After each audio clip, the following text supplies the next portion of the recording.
नमस्कार प्यारे साथियों, स्वागत है आप सभी का एक बार फिर से हमारे YouTube channel Prince education point पर। साथियों, आज की इस वीडियो में हम बात करने वाले हैं कल जो आपका सीटेट का आपका पेपर हुआ है। ठीक है, कल जो आपका सीटेट का पेपर हुआ उसके बारे में हम बात करेंगे। यानी कि कल जो आपका टेट का यानी कि सीटेट का आपका पेपर हुआ है। ठीक है, पेपर 2 के बारे में बात करने वाले हैं। नहीं, पेपर 2 जो आपका हुआ है, ठीक है, जो कि आप लोग जानते होंगे 1 सितंबर में आप सभी का पेपर कराया गया है पेपर 2। और हम इस वीडियो में बात करेंगे हिंदी के बारे में। ठीक है, यानी हिंदी के बारे में बात करेंगे जिसका सेट ओ रहने वाला है। यानी कि अगर आपने लैंग्वेज 1, ठीक है, अगर आपने लैंग्वेज 1 के लिए अगर आपने हिंदी चूज़ किया है, जैसे कि आप लोग यहाँ पे देख सकते हैं। ठीक है, अगर आपने भाषा 1 में हिंदी चूज़ किया है तो आप इस सेट को देख सकते हैं।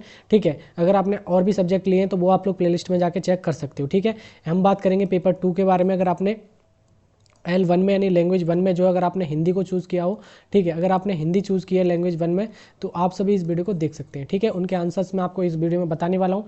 पेपर 2 यानी कि जो आपका जूनियर का पेपर होता है उसकी लैंग्वेज 1 यानी हिंदी के बारे में हम बात करेंगे। ठीक है, चलिए देखते हैं आपका पैसेज। आप लोग यहाँ पे देख सकते हैं। फिलहाल मैं इसको आंसर बताऊंगा, इसको पूरा नहीं पढ़ूंगा, आप लोग पढ़ सकते हैं। ठीक है ना, जैसे कि 91 से स्टार्ट हुआ था तो 91 से हम देखते हैं। इसका 91 से आपसे पूछा था क्या कि विशेषण, ठीक है, यानी विशेषण विशेष्य का उदाहरण नहीं है, तो वो आपसे पूछा था। बाकी सभी उदाहरण होंगे वो आपका कौन सा हो जाएगा, वो आपका मानव अस्तित्व आपका इसका जो उदाहरण नहीं है। ठीक है, अगर हम ऑप्शन बी क्वेश्चन नंबर 92 की तरफ जाएं तो क्वेश्चन नंबर 92 आपसे क्या था क्या कि उन्नति, ठीक है, यहाँ पे आपसे कह रहा है उन्नति प्राप्त करने के लिए आवश्यक है कि मनुष्य यानी अपनी कमियों पर को जान ले। क्या कर ले, अपनी कमियों को वो जान ले। ऑप्शन आपका करेक्ट हो जाएगा। ठीक है, चलिए अगले क्वेश्चन की तरफ चलते हैं। क्वेश्चन नंबर 93 कहता है कि अध्यात्म शब्द में एक प्रत्यय जो है लगाने पर, ठीक है, कौन सा शब्द बनेगा, आपसे कौन सा बनेगा आपका आध्यात्मिक। ठीक है, क्या हो जाएगा, उसका आध्यात्मिक हो जाएगा, ना कि आपका ये होगा। ठीक है, कुछ कैंडिडेट इधर की तरफ चले गए होंगे, ये आपका गलत हो जाएगा, केवल यहाँ पे आध्यात्मिक होता है। ठीक है, चलिए अगला क्वेश्चन आपसे कहता है क्या, अगला क्वेश्चन जैसा कि आप लोग यहाँ पे देख सकते हैं क्वेश्चन नंबर 95। ठीक है, 95 आपसे क्या कह रहा है, क्वेश्चन नंबर 95 कह रहा है कि गद्यांश के आधार पर, ठीक है, गद्यांश के आधार पर कहा जा सकता है कि, ठीक है, यानी परिवर्तन जो है वो क्या है, तीव्र से होता है। ठीक है, परिवर्तन जो है वो तीव्र गति से होते हैं। ठीक है, तो ये ऑप्शन इसका करेक्ट हो जाएगा। अगला क्वेश्चन आपसे क्या कहता है कि आदि मानव डैश, ठीक है, क्षेत्र में प्रगति की, परंतु क्षेत्र में प्रगति प्राप्त नहीं कर सका। ठीक है, तो इसको क्या बोलेंगे, भौतिक क्षेत्र में, यानी आदि मानव ने भौतिक क्षेत्र में जो है क्या किए, प्रगति की, परंतु आध्यात्मिक क्षेत्र में जो है प्रगति नहीं कर सका। तो यहाँ पे इसका जो ए ऑप्शन एकदम करेक्ट हो जाएगा, यानी भौतिक और आध्यात्मिक। ठीक है, चलिए अगले क्वेश्चन की तरफ चलते हैं। यहाँ पे क्वेश्चन नंबर 96 आपसे क्या कहता है, क्वेश्चन नंबर 96 कहता है क्या कि मानव शब्द के, ठीक है, मानव शब्द में किस प्रत्यय और उपसर्ग का प्रयोग संभव है। तो यहाँ पे देखिए मानव में आपका, मानव शब्द में जो है आपका प्रत्यय कौन सा है, वो आपका ई प्रत्यय है। वो कौन सा है, वो ई प्रत्यय है। तो ई इसमें तो है नहीं है, इसमें आपका केवल 3 विकल्प ऐसे हैं जिनमें आपका ई प्रत्यय है। लेकिन आपसे पूछा उपसर्ग का प्रयोग है संभव है, उपसर्ग कौन सा है, वो आपका आ है। को है क्या है, वो आ है। तो आपका केवल एक ऑप्शन ऐसा है जिसमें आ है, तो इसका जो थर्ड ऑप्शन करेक्ट हो जाएगा, ई और आ। ठीक है, इसका जो करेक्ट आंसर हो जाएगा। ठीक है, चलिए अगले क्वेश्चन की तरफ चलते हैं। क्वेश्चन नंबर 97, ठीक है, यहाँ पे कह रहा है कि मानव के कौन से 3 पक्ष हैं, आपसे ये पूछ रहा है। तो मानव के कौन से 3 पक्ष हैं, अगर आप पैराग्राफ में पढ़ेंगे तो वो कौन कौन से रखे हैं, भौतिक, मानसिक और आध्यात्मिक। ठीक है, ये ऑप्शन आपका करेक्ट हो जाएगा। चलिए अगले क्वेश्चन की तरफ चलते हैं। क्वेश्चन नंबर 99 आपसे क्या कहता है, क्वेश्चन नंबर 99 कह रहा है कि प्रगति प्राप्त करने का सुव्यवस्थित तरीका, ठीक है, तरीका किसके पास नहीं था, वो किनके पास नहीं था, वो आदि मानव के पास नहीं था। ठीक है, ये ऑप्शन आपका करेक्ट हो जाएगा। ठीक है, अगला आपसे कहता है कि 100 से लेकर 105 तक आपके ये आपका पैसेज पूछा गया है, इसमें आपको पूछ रहा है। ठीक है, यहाँ पे आपको कविता दे रखी है, इसको कविताओं को कंप्लीट, इनके क्वेश्चन को कंप्लीट करना है। ठीक है, यहाँ पे आपसे कह रहा है कि इस कविता का स्वर, ठीक है, इस कविता का मुख्य स्वर क्या है, तो वो आपका क्या है, वो आपका देशभक्ति है। वो क्या है, देशभक्ति के बारे में बात की गई है। ठीक है, अगर हम बात करें यहाँ पे कह रखा 101 में कि अंधकार डैश का प्रतीक नहीं है, वो किस चीज़ का प्रतीक नहीं है, वो समाधान का प्रतीक नहीं है। ठीक है, बाकी चुनौतियाँ देख सकते हैं, बुराई, निराशा, ये सभी थोड़े अलग हो जाएंगे। ठीक है, अगले चल आगे देखते हैं। आगे आपसे क्या कहता है, क्वेश्चन नंबर 102, क्वेश्चन नंबर 102 जैसा कि देख सकते हैं, समूह से भिन्न, ठीक है, समूह से भिन्न युग्म, यहाँ पे आपसे पूछा था तो जय पराजय ये इसके अपोजिट है, अंधकार प्रकाश ये इसका अपोजिट है, सत्य अपोजिट ये इसका अपोजिट है, लेकिन हार और बिहार ये आपका जो है आपका भिन्न हो जाएगा इससे। तो यही ऑप्शन आपका करेक्ट हो जाएगा और भिन्न ही आपसे पूछा था। ठीक है, चलिए अगला क्वेश्चन आपसे क्या कहता है, अगला क्वेश्चन कह रहा है कि कविता में, ठीक है, कविता में डैश पर सर्वाधिक बल दिया गया है, किस चीज़ पर अधिक बल दिया गया है, वो सत्य पर अधिक बल दिया गया है। ठीक है, चलिए अगले क्वेश्चन की तरफ चलते हैं। क्वेश्चन नंबर 104, कविता के अनुसार राही का विशेषता, राही की विशेषता है वो कैसी है, वो आपकी राही की विशेषता हर पथ पर, ठीक है, हर यहाँ पे कह रहा है क्या, हर समय के पथ पर चलते रहना। तो यहाँ पे उसको क्या होगा, हर समय के पथ पर इसका करेक्ट आंसर हो जाएगा। ठीक है, सॉरी, हर तरह के मार्ग पर चलते रहना, तो इस तरीके से आपका करेक्ट हो जाएगा। ठीक है, चलिए अगले देखते हैं 105 नंबर क्वेश्चन आपसे क्या कहता है। 105 नंबर क्वेश्चन, कविता के अनुसार क्या किसी भी स्थिति में स्वाभिमान बना रहना चाहिए, क्या होना चाहिए, स्वाभिमान जो है बना रहना चाहिए। अगर हम देखते हैं 106 क्वेश्चन नंबर 106 की तरफ, तो यहाँ पे आपसे क्या कहता है, निम्नलिखित में से कौन सा संकेत, ठीक है, भाषाओं के बारे में नहीं है। तो देखिए बाकी सभी संकेत भाषाओं के बारे में बात कर रहे हैं, जो कि आप इनको पढ़ोगे तो, लेकिन एक ऑप्शन ऐसा है जो कि यहाँ पे आपसे कह रहा है कि संकेत भाषा व्याकरण नहीं है, तो यही आपका नहीं है, करेक्ट आंसर हो जाएगा। ठीक है, बिकॉज आपसे नेगेटिव पूछा था, बाकी सभी पॉजिटिव है। ठीक है, चलिए आगे देखते हैं आपके अगले क्वेश्चन की तरफ। अगला क्वेश्चन आपसे क्या कहता है, क्वेश्चन नंबर 107। क्वेश्चन नंबर 107 कह रहा है, नीचे दिया गया अधिगम कार्य शिक्षार्थियों को भिन्न भिन्न समूह में करने के लिए दिया गया, पता लगाएं कि शब्द संपदा के, ठीक है, अधिगम की इस गति को किस रूप में जाना जाएगा। ठीक है, ये आपके शब्द दे रखे हैं, यहाँ पे आपसे किस रूप में जाना जाएगा, उनको क्या बोलेंगे, परिवार, संबंध और भावनाएं, वो क्या है आपकी समूह शब्दावली है, वो क्या है आपकी समूह शब्दावली है, ना कि शब्दजाल। ठीक है, चलिए अगले क्वेश्चन की तरफ देखते हैं। आपके अगला क्वेश्चन आपसे क्या कहता है, अगला क्वेश्चन आपसे कह रहा है क्या कि व्याकरण के शिक्षण अधिगम में प्रक्रियात्मक ज्ञान क्या है, तो वो क्या है आपका व्याकरणिक तत्वों के नियमों को जानना, ये एकदम करेक्ट हो जाएगा। ठीक है, चलिए अगले क्वेश्चन की तरफ चलते हैं। क्वेश्चन नंबर अगला आपसे क्या कहता है, क्वेश्चन नंबर 109 कह रहा है क्या, एक शिक्षार्थी किसी विशिष्ट जानकारी प्राप्त करने के लिए समालोचनात्मक समाचार पत्र, ठीक है, समाचार पत्र पर समाचार पढ़ती है। ठीक है, इस पठन को क्या कहेंगे, उसको हम क्या बोलते हैं, बारीकी से पठन। ठीक है, बारीकी से पठन क्या बोलेंगे उसको हम, बारीकी से पठन, आपका करेक्ट आंसर हो जाएगा। ठीक है, यानी कि विशिष्ट जानकारी लेना चाह रही है, ना कि वो आपकी थोड़ी हल्की हल्की जानकारी लेगी तो वो आपका सरसरी होगा, लेकिन आपसे विशिष्ट जानकारी लेना चाहती है तो वो बारीकी से पढ़ेगी। ठीक है ना, तो ये ऑप्शन आपका करेक्ट हो जाएगा। अगले क्वेश्चन की तरफ चलते हैं। क्वेश्चन नंबर 110 आपसे क्या कहता है कि एक भाषा अध्यापक, ठीक है, अंग्रेजी में कहानी सुनाती है और अभ्यर्थियों से कहती है कि उन्हें जो भी भाषा आती है उस भाषा में यह कहानी समूह में, ठीक है, कहानी समूह में सुनाएं, फिर कक्षा की सामान्य भाषा में यह कहानी सुनाएं।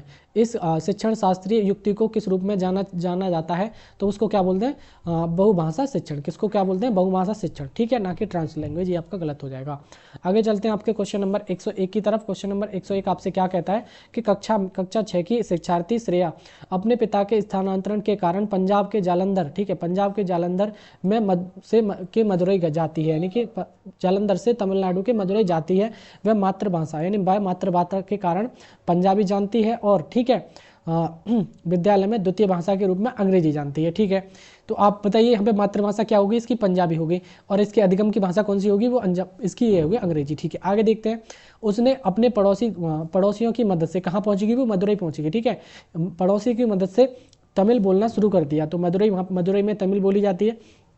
उसके द्वारा जानी गई भाषा के संदर्भ में कौन सा कथन सही है, तो वो कौन सी भाषा है, देखिए ये आपकी एक तो तमिल भाषा और पंजाबी भाषा क्या है, वो आपकी वो मातृभाषा है, क्या है वो आपकी मातृभाषा है, लेकिन ये कैसी है, अंग्रेजी एक मतलब आपकी अधिगम भाषा है। तो ये जो मातृभाषा को क्या बोलते हैं, आपकी अधिगम यानी अर्जन। ठीक है, जो पर्यावरण से या परिवार के माहौल से सीखा जाए, तो हम क्या हो जाएगा आपका, यानी पंजाबी और जो है आपके पंजाबी और तमिल जो है भाषा अर्जन है, और अंग्रेजी भाषा अर्जन के अंतर्गत आता है, तो ये ऑप्शन आपका करेक्ट हो जाएगा। ठीक है, चलिए अगले क्वेश्चन की तरफ चलते हैं। क्वेश्चन नंबर 112 आपसे क्या कहता है, कक्षा 7 की अध्यापिका, ठीक है, जोड़ी यानी पेयर्स में कार्य करवाने वाली गतिविधियां करवा रही है, जिसमें सभी पेयर्स, ठीक है, को 10 वाक्यों में कहानी पर, ठीक है, काम करने के लिए देती है। ठीक है, पहली जोड़ीदार पहला वाक्य पढ़ती है और दूसरी जोड़ीदार उस वाक्य को लिखती है। अब दूसरी जोड़ीदार दूसरा वाक्य पढ़ती है और पहली जोड़ीदार उस तरह वाक्य को लिखती है। इस तरह के जोड़ीदार कहानी करते हैं। ठीक है, कहानी को पूरी करते हैं।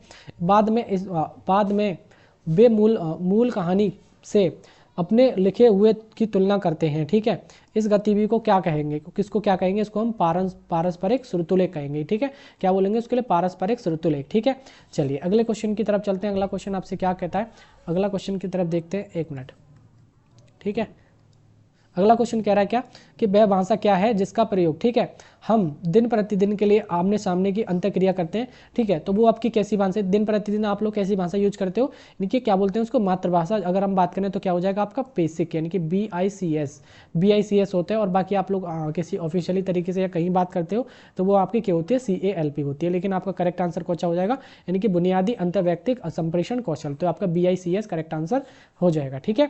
चलिए अगले क्वेश्चन की तरफ चलते हैं। अगला क्वेश्चन आपसे क्या कहता है, मिडिल स्तर पर अध्यापन करने वाली, ठीक है, अध्यापन करने वाली अध्यापक एक पाठ्य सामग्री छोटी कहानी पठन के लिए देती है और कहानी कहती है कि सत्ता एवं न्याय के दृष्टिकोण से पाठ्य सामग्री के कारण व विचारों पर चर्चा करो। अध्यापक अपने शिक्षार्थियों को किसका विकास करने की चेष्टा कर रही है, वो होगा क्या, समालोचनात्मक भाषा विकास। क्या हो जाएगा वो आपका, समालोचनात्मक भाषा विकास, ठीक है।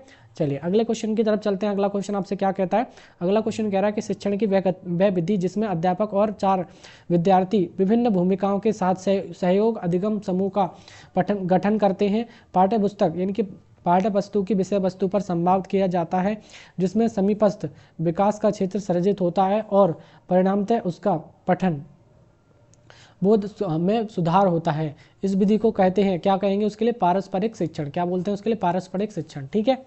चलिए अगले क्वेश्चन की तरफ चलते हैं। अगला क्वेश्चन आपसे क्या कहता है कि उपचारात्मक शिक्षण के लिए, शिक्षण किसके लिए उपयोग, किसके लिए है, तो वो आपका क्या है, आपका उन शिक्षार्थियों और अध्यापकों जिन्हें अपने शिक्षण अधिगम युक्तियों को समझने और बदलने लाने की जरूरत है। तो ये ऑप्शन आपका गलत हो जाएगा, बाकी आपके नेगेटिव है, इनको आप पढ़ेंगे तो आपको पता चल जाएगा।